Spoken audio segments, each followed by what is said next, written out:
Hi everybody, it's Angelique, also known as The Light. Welcome to my channel. Please stop what you're doing and click like on this video. Subscribe, stay a while if you like Chosen One videos, spiritual experiences, zodiac videos, which will be coming soon. I think I'm going to end up interviewing my friend who is a man and a Scorpio sun. And most people are so interested in finding out about Scorpio, so um, yeah, I'm going to interview him. So I'm probably going to be, it's going to be about the end of the month. He's going to come into New York.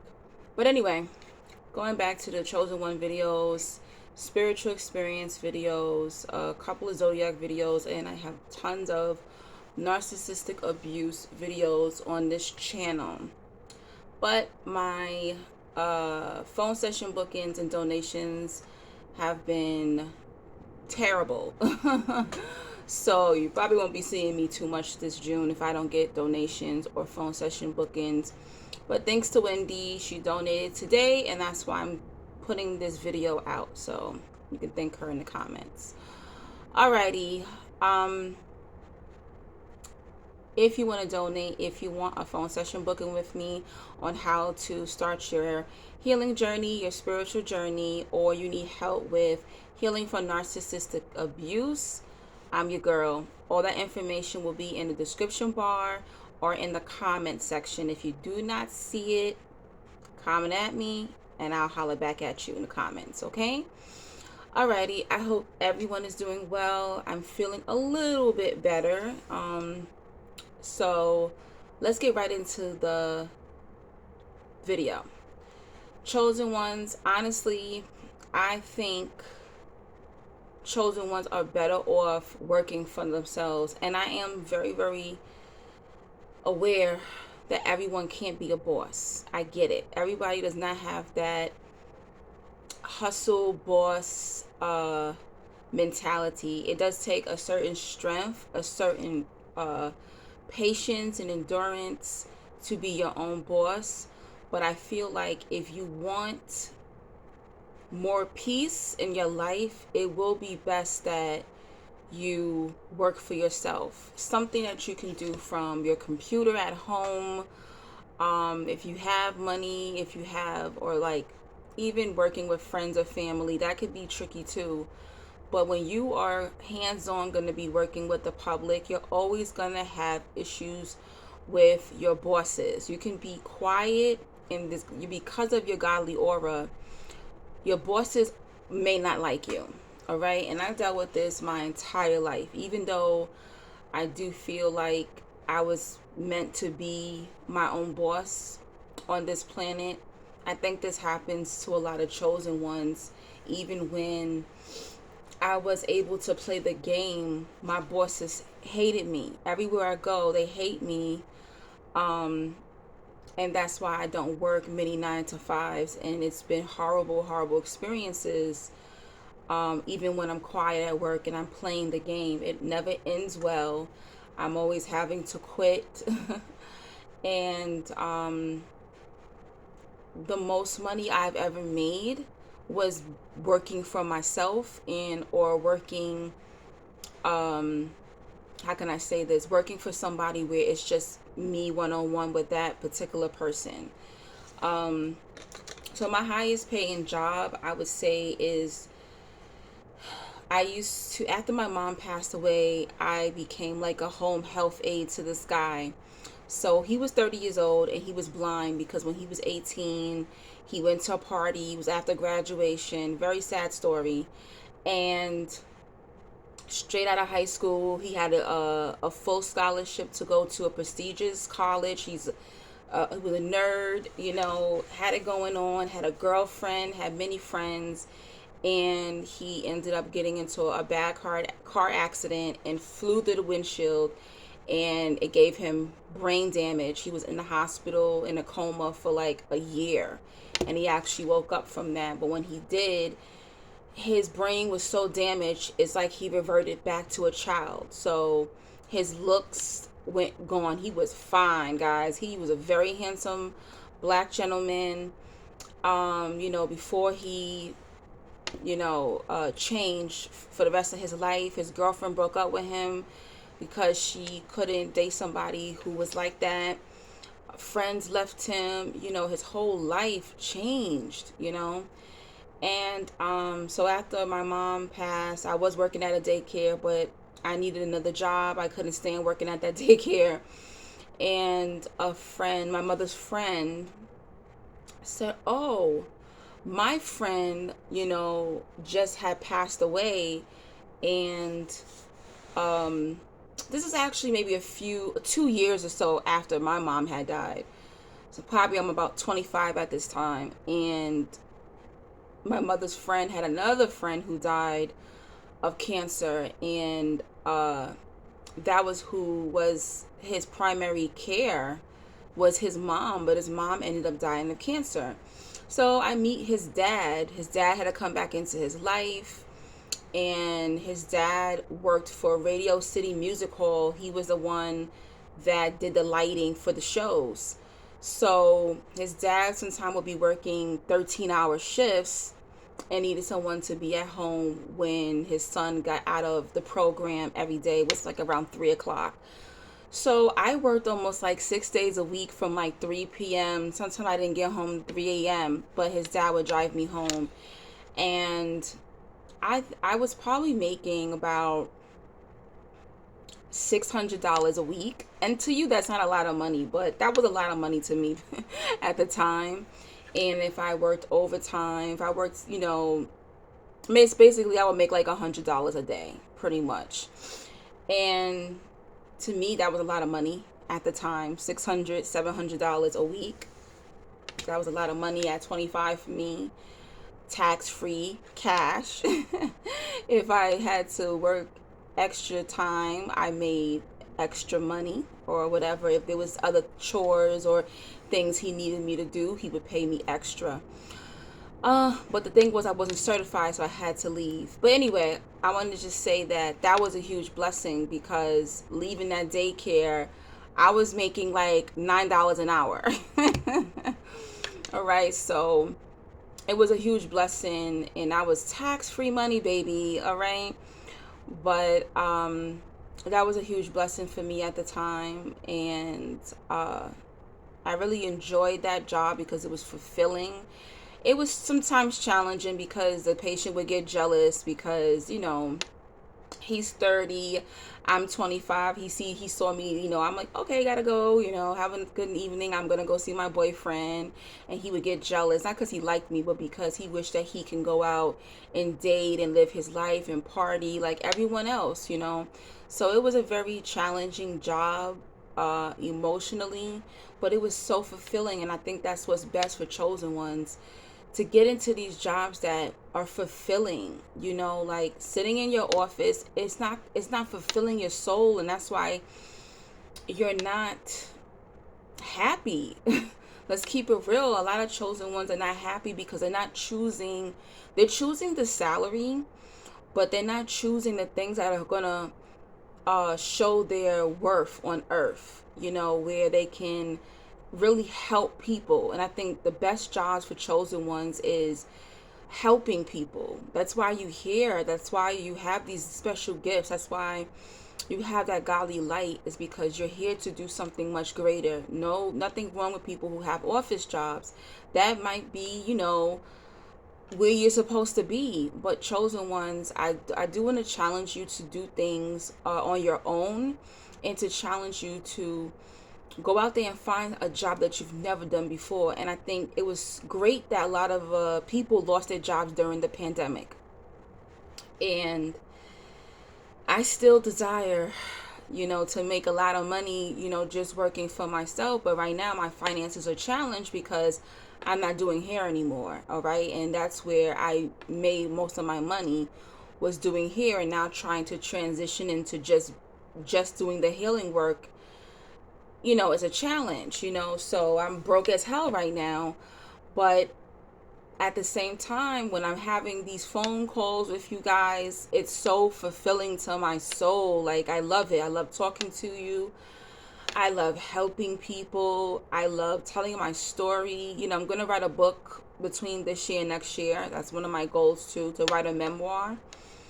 Um, and that is one of my ultimate goals. I want chosen ones. I want you to find goals and be creative and do things that you've never done before, or things that you always wanted to do, because a lot of times your light is going to intimidate these demons that's at these jobs. Every time I talk to a chosen one, it's like, oh, I hate my job, this is going on, uh my coworkers are antagonizing me, my coworkers are copying, my coworkers are this, and it's like, it takes so long for chosen ones to just get it. Like, you're not going to survive in this job field. You're just not, and what the pandemic taught us is that we can survive without being at these particular jobs. And I get it, a lot of you could be doctors and lawyers and things like that. But if that's not your job, and even if you are a doctor or lawyer, you should still seek other things, other hobbies, and things that can fulfill you. But I always had issues at the job, and I never feel fulfilled at these jobs. I feel like it's killing me. I think like chosen ones, it's like we're melting away, we're suffering, we hate it, and we feel this, like it pulls at our soul, like, get the hell out of here, what are you doing here? And it's crazy, like, even my mom, she saw it, but she didn't know what it was. Every time I got a job, a regular 9 to 5, I know she would come up, because we used to share bank accounts, so she would take my check and deposit my check for me sometimes, and go take money out for me and give it to me, stuff like that, when I was younger. And every time she saw me at the job, she'd be like, I don't know, Angelique, like, this is weird, but you don't belong here. Like, you're better than this. It's something. And I'm like, where you want me to work, Ma? You told me you need help with the bills. I get a job, and then now this is not. In every job I had, guys, no, Angelique, this is not it. This is not it. This is not it. This is not it. And a lot of people see that, and when you walk into they're gonna look at you weird, because you don't belong there. You don't belong there. People are going to have attitudes with you. I just saw this video of this black gay manager at Popeyes. He slapped the crap, or punched the crap out of this black employee. And that gave me a flashback. I hate to see men. She didn't try to hit him. She did get in his face, and was cursing because she was asking, can I clock out? And it just gave me a flashback to when I used to work at the Virgin Megastore in Times Square. It no longer exists anymore.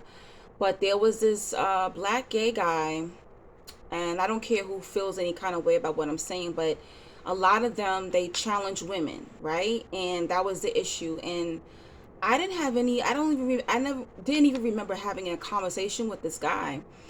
But every time he saw me, he was so snappy and snazzy, and I was just like, what is up with this guy? This guy hated me. I don't know why. I didn't do anything to him. So I'll never forget it. And I'm telling you the truth, like, you're going to have even problems if you're black. You're going to have problems with your managers, your coworkers who are your same race. It doesn't matter. It does not matter when it comes to the chosen one, okay? I had black managers who hated my guts, can't stand me, and it's usually the men. So it's like with the chosen ones, the women can't stand the men, and the men can't stand the women. It's crazy. And I was standing there, and the way the line was set up, they didn't have like a flashing light. You just had to kind of shout and say next, like that. And I was ringing people out, but there was a white girl who was standing next to me. She's screaming, next, next, next. I'm not saying anything because I'm like, she's doing the work. She's right next to me. So she calls a person next, the customer can come to me. So I'm not going to use my voice. The black gay guy, I guess he thought that was me screaming, because in his head, you see what happens when people don't like you? They can have their back turned and they think it's you because they're already stuck when they hate you. You know how this is how people work. So he doesn't even know my voice. It's the white chick next to me screaming her head off. All of a sudden he goes, "You acting all hostile. You acting, you know how they be at. You acting all hostile. Get out. Just take your till. Count your till out and get off my line." I'm looking at him like, and he's so lucky that that was, I think I might have been about 22 or 23 at the time. He is so lucky I was a 23-year-old girl. Because the 38-year-old Angelique, I would have been arrested because I would have knocked that register on top of that man's head. I would have never let nobody talk to me like that. Man, woman, nobody. Not today. But back then, I was still, growing into my boundaries, growing into speaking up for myself. I wasn't that kind of chosen. I wasn't the super scion type of, chosen one back then. I was still in that weakness back then. This man and the white girl next to me, she's like, she knew she effed up because she was like, "Oh my God, that was me." But she didn't tell him that wasn't Angelique screaming, that was me screaming. And it was okay. I quit that job. And a friend of mine who had recommended me to the job, she was so mad. I said, "Girl, listen, you were not there. This man did this in front of everybody. The whole store froze. It's almost like the music in the damn store stopped. It's a big store too. Every customer was like, oh my gosh, like, why is he talking to her like that?" That would have never happened today because I would have been arrested. I would have knocked that damn register. I would have took the till out and knocked that man inside of his head, talking to me like he done lost his mind. But anyway, you're going to get that. You're going to get these bosses talking to you crazy and they don't know why. I never had a conversation with this man. This man, "Oh, you so hostile. There's just something about you I don't like." I never had a conversation with this man. There was nothing hostile about me. But when these demons and these spirits and people, when you're in their presence, they can't stand you because they wish to be like you. Whatever demons that man was battling, he could not stand to be around me. I never had a conversation with that man to that day. I think that was like maybe my first time being on a shift with that particular manager. So how you calling me hostile? And I don't know, maybe he hated black women because his mama treated him like crap. I don't know what that man's story was, but all I know is that my spirit bothered him for whatever reason. And you're gonna get that with every boss. You're gonna have a problem, and every job you're gonna have a problem. So my advice to you guys who are chosen ones, black sheep, star seeds, empaths, start your own business. And you never know. I saw this man once. He's living in New York. I think his business is 40 years old. This man sells socks. And he's making 6 figures selling socks. Okay, he said one day, I said, "Well, what does everybody use?" He said, "Socks." And he sells all these crazy socks in the village, and he's making 6 figures or more. Find something that you always wanted to do and invest in it, okay? Even me, now I want to do body products. I love body butter and candles. I want to get into that. When I get some money, I want to start making those type of products. I'm sick of spending $20 on body butter when I could make my own at home, okay? And sell it some to you too, guys. Just think of something creative. Pray to God, pray to your ancestors, and ask God to lead you into what you're supposed to do. But we are always going to have these problems. Even though, I might still go out there, get a 9-to-5 and get my money up. I may have to do that, even though I don't want to. I love working for myself. I love it. Sometimes there's broke days and sometimes there's bowling days. I'm not going to lie to you. And I'm not telling you to quit your job. But while you are working, take that money and invest it in your own business, okay? Get a partner that you can trust. If you're scared to do it alone, ask God, show me, let me meet the right person. Look up. Don't be asking me all these questions. Google it. There's tons of videos on YouTube to teach you how to start your business. That's how I did it. No one told me how to self-publish my book. I went on YouTube, I found out, I asked a couple of people down at the poetry spot what company you use, and that was it. They didn't want to help me. I helped my damn self, and I published my own poetry book in 2016. You have to learn to search and do things for yourself. Stop asking everybody, because somebody can lead you to the wrong direction, where God and your angels are trying to lead you the easier way, but you wouldn't go that way because you're too lazy to do the research. Do your own research. Invest in your own products. Go talk to people. God will make a path for you. Don't be scared, and do it, because you see what's going on out here, especially with the government and the world changing. We need our own. We need our own land. We need to be out here gardening and growing our own foods and making our own clothes. It's just so much that we need to be doing on our own. But yes, chosen ones, that is like the ultimate. And right now, a lot of people are kind of confused because we're not in the third dimension anymore, and they're confused because they're realizing how their job isn't satisfying them anymore. And I think I told people this. I haven't done here since September 2021. Don't ask me how I'm paying my bills. Don't ask me how I'm surviving. It is a freaking miracle. I have absolutely no idea. I really couldn't tell you. I joke around with myself and say that I'm surviving on air right now because I don't know. But what I will say, it is agonizing, with every great thing that comes, you go through, you suffer through it. You suffer. In the beginning, when I became a hairstylist, I wasn't making money like that. It was many eating ramen noodle days, okay? And then next thing you know, word of mouth, next thing you know, I'm super booked and tired. And I'm sure that's going to happen with my healing business, where, people don't know about me, but then all of a sudden I'm going to have a lot of bookings and a lot of people buying my products, or a lot of people buying my books in the future. So don't let the hard times and hard days, because those are there for you to appreciate what God is going to give to you. And I even back in 2016, I remember I got fired from a job for the first time in my life. 2 weeks later, I ended up with an inheritance. So sometimes, bad things are happening. You like, oh my gosh. And 30 days later, oh shoot, I'm making six figures now, So just hang in there, guys, if you are trying to start a business or transition into something different. Don't be scared. But chosen ones, empaths, star seeds, indigos, I really, really think we are meant to stand out. We're meant to be different and creative. We're not meant to do everything like the world is doing. All right, guys? So that's my message today. Ask God to turn you into a boss. Turn you into a boss. Turn you into being more independent.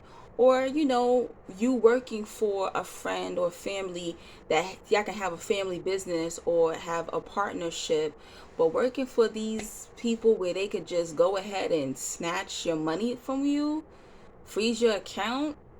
Like, you know what I'm saying? Like, this is very scary, and we have to learn to do things on our own, all right? And don't feel guilty, but don't quit your job. Like I said, just take some of that money and invest it, or instead of going out on a weekend, start working towards your job, or give yourself an hour, okay? Even if you guys take a little nap and then wake up and work on your business plan, write it out, type it up so you can see it, and research on everything about what you want to do or what you want to create. All right, chosen ones, good luck out there. If you need help with starting your healing journey, starting your spiritual journey, then you can book me for a phone session. And don't forget to donate, and I'll talk to you soon. And don't let these co-workers and these bosses drive you crazy, okay? Keep the peace and keep your mouth shut and get the hell up out of there if you can. I'll talk to you soon. Love and light and blessings to you all.